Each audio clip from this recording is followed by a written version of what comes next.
नमस्कार दोस्तों, मेरा नाम तरुण है। आज हम 15 अप्रैल 2023 के करंट अफेयर्स देखेंगे। और सबसे पहला करंट अफेयर हमारे सामने ये है।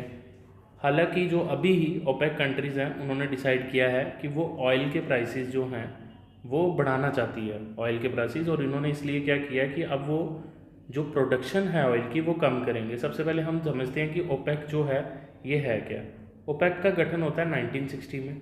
इसके जो फाउंडिंग मेंबर होते हैं वो 5 कंट्रीज़ होती हैं। जो स्टार्टिंग में इनको 1960 में जो गठन किया था वो किया था ईरान ने। उसके बाद है ईरान, इराक, सऊदी अरेबिया, उसके बाद कुवैत, और जो लास्ट में है उसका नाम है वेनेजुएला। ये जो पहले 4 देश हैं ये खाड़ी के देश हैं, गल्फ़ कंट्रीज़ इनको हम कहते हैं, गल्फ़ कंट्रीज़। ये भी हमको याद रखना, ये इंपॉर्टेंट है। इसका जो हेड क्वार्टर है ये वियना में है, जो कि ऑस्ट्रिया की राजधानी है। अभी इसमें 13 कंट्रीज़ हैं और 10 जो हैं वो न्यू कंट्रीज़ हैं जो कि ऑब्जर्वर स्टेट्स हैं। इन्होंने डिसाइड किया है कि ये क्या करेंगे कि जो ऑयल की प्रोडक्शन है पेट्रोलियम की उसको ये कम करेंगे, ये लेस करेंगे। उसकी वजह से क्या होगा, जब ये सप्लाई को कम करेंगे तो मार्केट में ऑयल के प्राइसेस जो हैं वो इंक्रीज़ हो जाएंगे। अब ये भारत के लिए बहुत प्रॉब्लम है, क्योंकि इंडिया में लगभग 85% जो तेल है, पेट्रोलियम है, वो बाहर से इंपोर्ट किया जाता है। अगर बाहर प्राइसेस रेज होंगे, सप्लाई कम होगी, तो इंडिया में ऑयल के प्राइसेस बहुत ज़्यादा इंक्रीज़ हो जाएंगे। इसलिए ये एक चिंता का विषय है। इसलिए क्वेश्चन था कि ओपेक इस्टेब्लिश कब हुआ था, हमने देखा 1960 में हुआ था। तो इसका जो सही आंसर है वो है 1960। 1945 ये ईयर यूनाइटेड नेशंस के लिए इंपॉर्टेंट है, ये आपको याद रखना है। नेक्स्ट क्वेश्चन हमारा जूस मिशन। सेकंड क्वेश्चन है जूस मिशन। सबसे पहले जूस मिशन को समझते हैं कि जूस मिशन है क्या। JU से है जुपिटर और आइस। इसमें यह है कि जो जुपिटर है वहाँ पर आइस मून्स हैं कि नहीं इसका पता करवाना, क्योंकि अगर वहाँ पर आइस होगी इसका मतलब वहाँ पे पानी होगा तभी आइस बनी है। तो बेसिकली ये इसी के लिए है कि वहाँ पे जुपिटर में हमने चेक करना है कि वहाँ पर आइस मून्स जो हैं वो पानी वहाँ पर है या नहीं है, उसी के लिए ये मिशन है। और जैसे कि हमें पता है जो जुपिटर है वो हमारा बिगेस्ट प्लैनेट भी है। तो इसका जो आंसर होगा वो, ये स्टार्ट किसने किया मिशन, तो ये स्टार्ट किया यूरोपियन स्पेस एजेंसी ने। इसरो का पता है आपको हेडक्वार्टर कहाँ पर है। इसरो का जो हेडक्वार्टर है वो है बेंगलुरु में। नासा USA का जो है वो USA की एक ऑर्गेनाइजेशन है। और हम बात करते हैं निसार नासा और इसरो का जॉइंट मिशन है। इसरो जो है वो इंडिया की एक ऑर्गेनाइजेशन है। और हमें इसमें याद रखने वाली जो चीज़ें हैं, इसरो का अभी नया आने वाला है गगनयान मिशन। और जो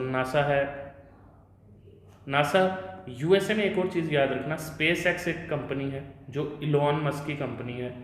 इनका रॉकेट जो है वो है फैल्कन 9 रॉकेट जो है वो इनका है। इंडिया में जो प्राइवेट कंपनी है वो है स्काई रूट, जो कि रॉकेट के लिए रॉकेट बनाती है। ये सारे पॉइंट्स इंपॉर्टेंट है, एग्जाम पॉइंट ऑफ व्यू के लिए आप नोट कर सकते हैं। ये सबसे इंपॉर्टेंट क्वेश्चन है और मज़ेदार भी है कि मोस्ट क्रिमिनल कंट्रीज़ में किसका नाम है। देखो, पहले नंबर पे तो है वेनेजुएला, तीसरे नंबर पे है अफ़गानिस्तान, भारत का नंबर है 77। ये किस बेस में बोलता है, सबसे पहले इसमें कि करप्शन कहाँ पर होता है, सबसे ज़्यादा वही क्रिमिनल है, क्राइम है करप्शन।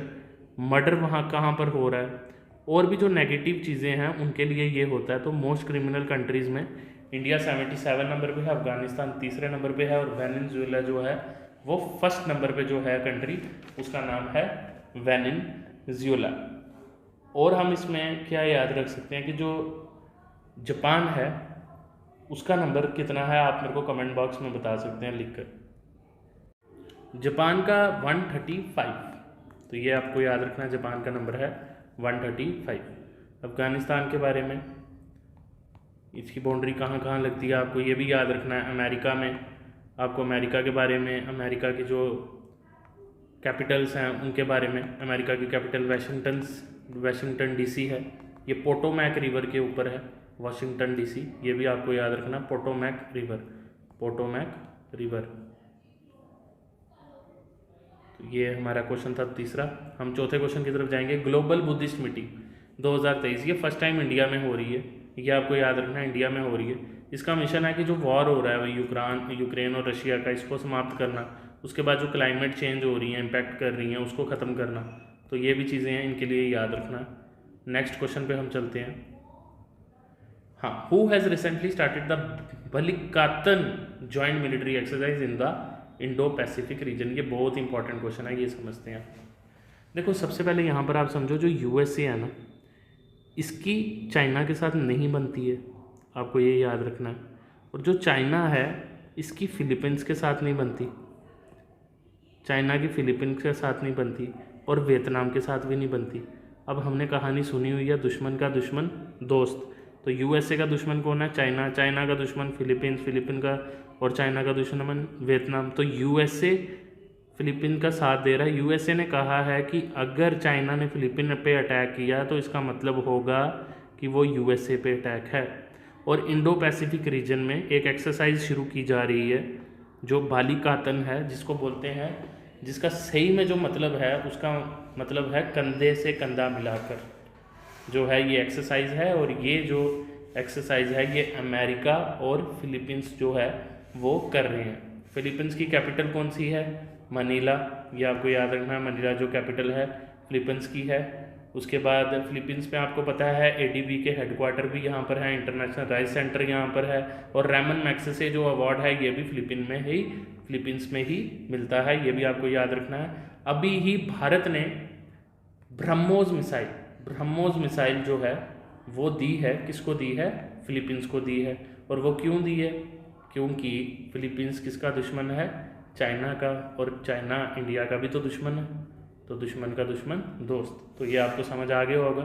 नेक्स्ट क्वेश्चन पे चलते हैं। तो ये आज के इतने ही करंट अफेयर्स थे जो हमने लिए, ये इंपॉर्टेंट करंट अफेयर्स थे। अगर आपको ये वीडियो अच्छी लगी होगी तो प्लीज़ आप इस चैनल को सब्सक्राइब कर सकते हैं और ऐसे